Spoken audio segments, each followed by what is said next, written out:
नमस्कार, शाम के 7 बजे हैं। खबर दमदार के साथ मैं हूं अनुपम। शुरुआत करते हैं बड़ी खबर के साथ।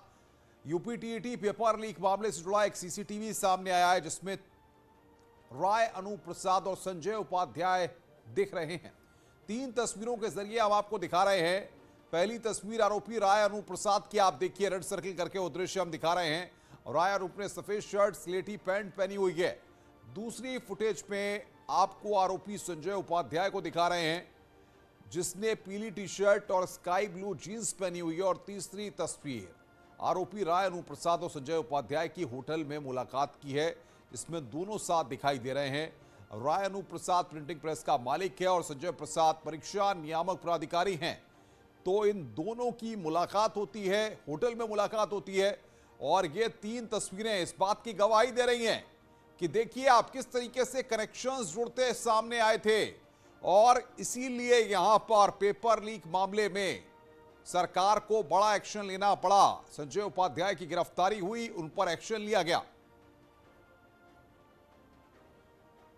प्रिंट होने से पहले ही यूपी टीईटी के पेपर को लीक करने की प्लानिंग बन चुकी थी। यूपी एसटीएफ के हाथ राय अनूप प्रसाद और संजय उपाध्याय की 23 अक्टूबर को एक 5 स्टार होटल में मुलाकात के सीसीटीवी फुटेज मिले हैं। ये फुटेज 23 अक्टूबर 2021 के हैं और 26 अक्टूबर को राय अनूप प्रसाद की कंपनी आरएसएम फिनसर्व को यूपी टीईटी के पेपर प्रिंट करने का वर्क ऑर्डर जारी हुआ था।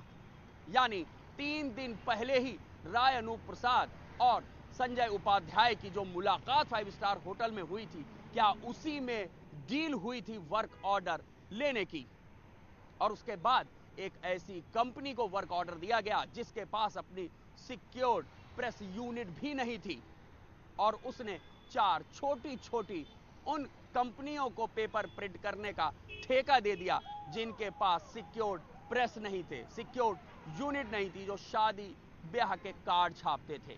और इन्हीं प्रिंटिंग प्रेसों से लीक हो गया यूपी टीईटी का पेपर।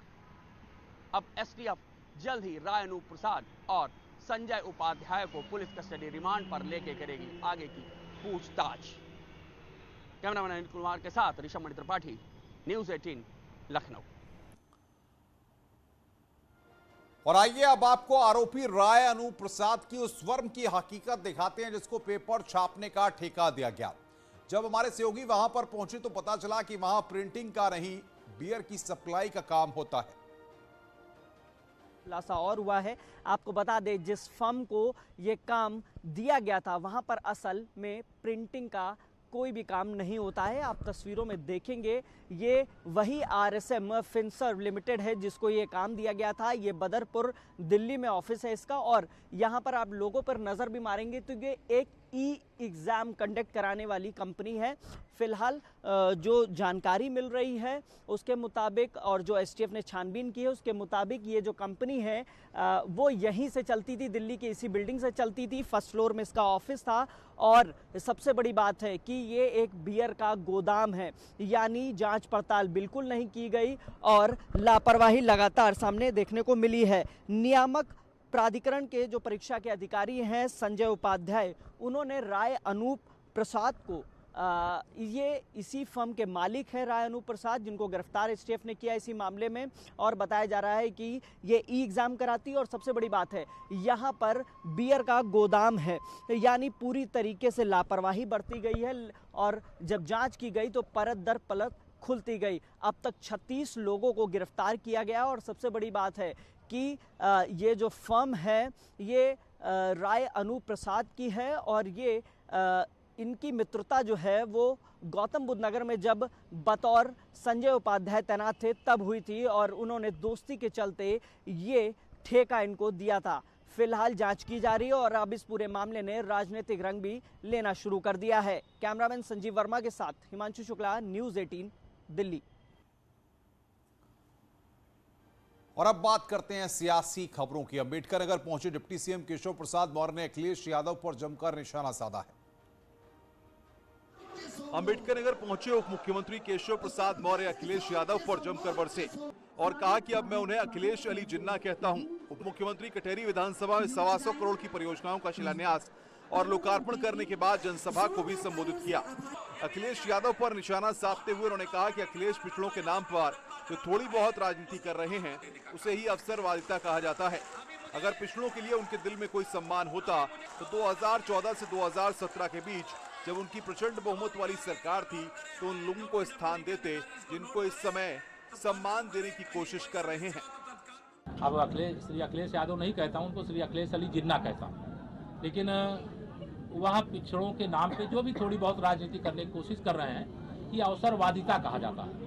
अगर पिछड़ों के लिए उनके मन में कोई सम्मान होता तो 2012 से 17 के बीच में समाजवादी पार्टी प्रचंड बहुमत में थी और उन लोगों को स्थान देते जिनको इस समय स्थान देने की कोशिश कर रहे हैं।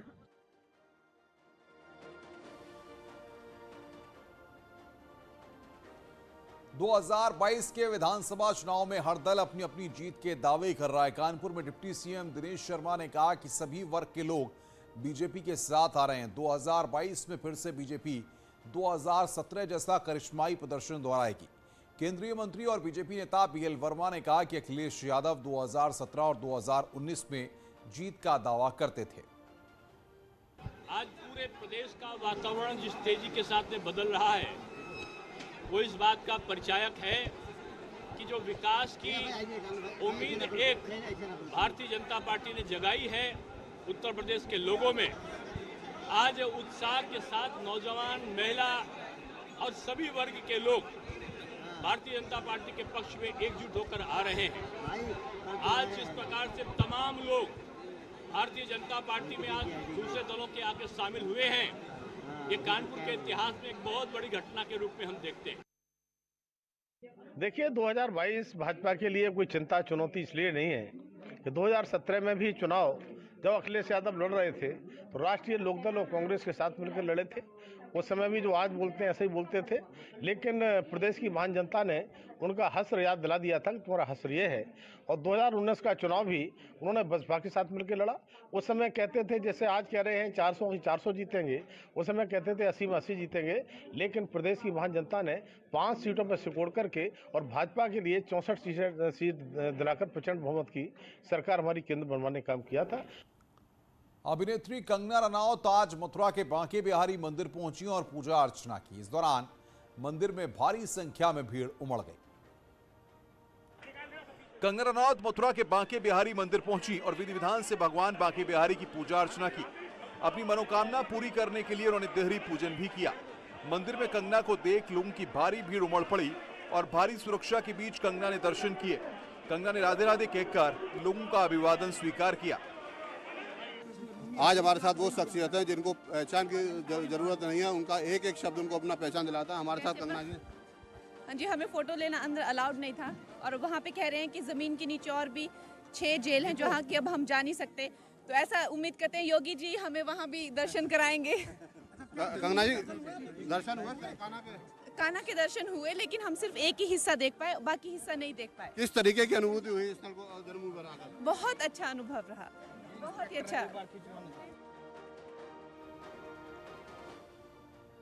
उत्तर प्रदेश का अमेठी रक्षा उपकरण उत्पादन में बड़ा केंद्र बनने जा रहा है। अमेठी में 5 लाख से ज्यादा AK-203 असॉल्ट राइफल्स के निर्माण की प्रक्रिया शुरू की जा चुकी है। देश में रक्षा उत्पादन में आत्मनिर्भरता को मजबूत करने की कड़ी से बड़ा कदम माना जा रहा है। इसे बढ़ावा देने के लिए केंद्र सरकार ने कोरबा, अमेठी, यूपी में 5 लाख से अधिक AK-203 असॉल्ट राइफलों के उत्पादन की योजना को मंजूरी दी है। रूस के साथ साझेदारी में यहां हथियारों का निर्माण किया जाएगा।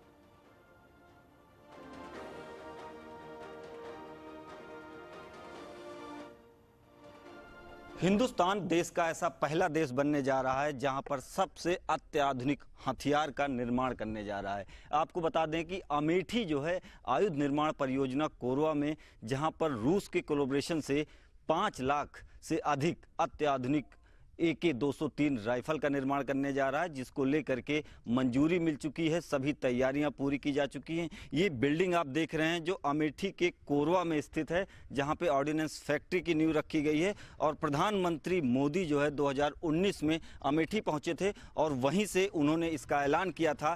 फैक्ट्री पूरी बनकर कंप्लीट हो चुकी है, इंफ्रास्ट्रक्चर पूरा तैयार है, वो सभी संसाधन यहाँ पे मौजूद हैं जिससे देश की सेना के लिए अत्याधुनिक हथियारों का निर्माण किया जा सके। तो कहीं ना कहीं जिस तरीके से AK-203 राइफल के निर्माण को लेकर ये पूरी कवायद की जा रही है, उससे भारतीय सेना मजबूत होगी और देश का सबसे अत्याधुनिक हथियार भारतीय सेना के जाबाजों के पास होगा। पप्पू पांडे, न्यूज़ 18, अमेठी। देश में पहली बार डाक विभाग ने धार्मिक मोहर जारी की है। अब सभी आने जाने वाले पत्रों पर लगे टिकट पर अयोध्या के प्रसिद्ध हनुमानगढ़ी के चित्र की मोहर लगेगी। डाक टिकट कोई भी हो, मोहर अयोध्या के हनुमानगढ़ी की होगी। आज फैजाबाद के प्रधान डाकघर में आयोजित कार्यक्रम में फैजाबाद के सांसद लल्लू सिंह, हनुमानगढ़ी के महंत और संकट मोचन सेना के प्रमुख संजय दास और प्रवर अधीक्षक डाकघर RN यादव ने हनुमानगढ़ी के चित्र में मोहर का लोकार्पण किया। इस मौके पर सांसद लल्लू सिंह ने केंद्र सरकार के इस फैसले का स्वागत करते हुए कहा कि अब देश विदेश में अयोध्या के हनुमानगढ़ी का वैभव पहुंचेगा।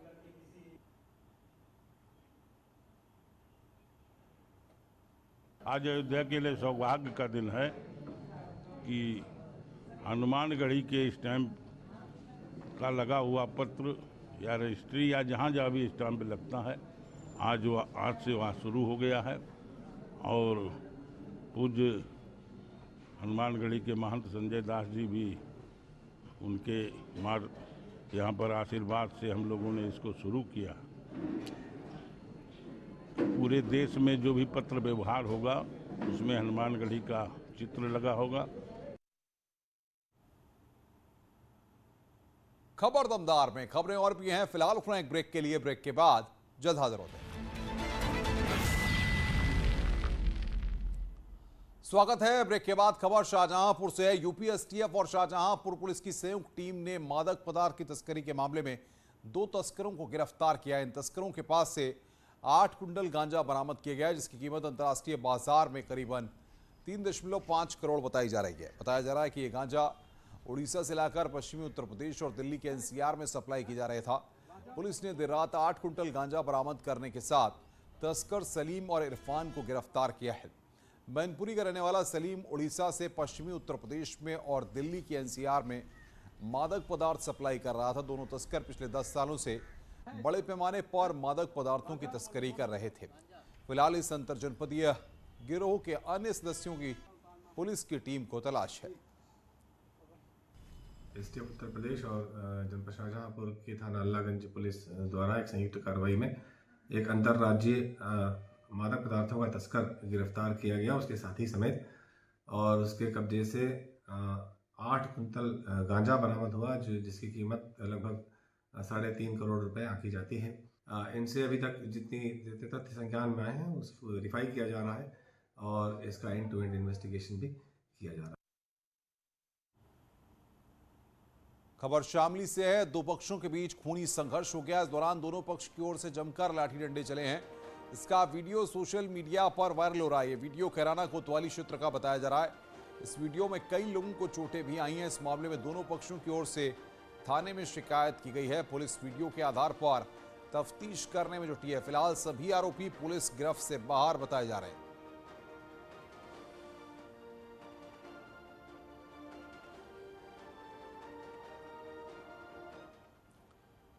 खबर महोबा से है। यहां पर 3 बच्चों और महिला की मौत से सनसनी फैल गई। पुलिस ने हत्या की आशंका जताई है। महोबा के कुलपहाड़ में एक दिल दहला देने वाला मामला सामने आया है। यहाँ 3 बच्चों और मां का फांसी पर लटका हुआ शव मिलने से दहशत फैल गई। घटना की सूचना मिलते ही मौके पर पहुंची पुलिस ने चारों शवों को फंदे से उतारकर मामले की जांच शुरू कर दी है। मौके पर पहुंचे मृतकों के परिजन हत्या की आशंका जाहिर कर रहे हैं। फोरेंसिक टीम मामले की जांच में जुटी हुई है। वहीं महिला के पति से पूछताछ की जा रही है। पुलिस हर एंगल से मामले की जांच कर रही है। वो भाई थे, वो गए थे रात में पानी लगाने। तो रात में जब 12 बजे समय भी आए तो आगे गैली में पड़ रहे। तो माता जी ने उनको जगाया, उनको जगा तो उसने गेट नहीं खोली। अब काफ़ी देर हो गई तो सांस मौन देखा तो गेट लगे थे। बाद में गेट तोड़े हैं, अंदर गए तो सब लोग डरे थे। बच्चों की खिचियाँ कटी थी। लड़के को उसने ज़्यादा हंसी मारी है। तीनों लोग डरे थे। वो खुद बगल पर डरी थी। आज गोरखपुर में कबड्डी प्रतियोगिता का समापन कार्यक्रम हुआ, जिसमें मुख्यमंत्री योगी आदित्यनाथ ने भी हिस्सा लिया। इस मौके पर सीएम योगी ने कहा कि पीएम के नेतृत्व में देश में खेलों को बढ़ावा दिया जा रहा है। साथ ही मुख्यमंत्री ने यह भी बताया कि खेलों के प्रति ब्रह्मलीन परम पूज्य महंत अवैधनाथ जी की बहुत रुचि थी। बचपन के समय वो अखाड़े में नियमित रूप से जाते थे। कबड्डी और कुश्ती के वो बहुत अच्छे खिलाड़ी थे।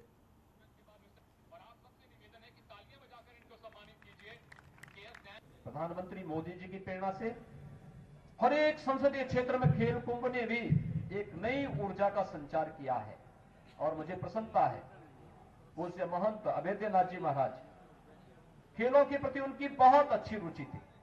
वे स्वयं बचपन में अखाड़े में नियमित रूप से जाते थे। कबड्डी और कुश्ती के वे स्वयं भी एक बहुत अच्छे खिलाड़ी थे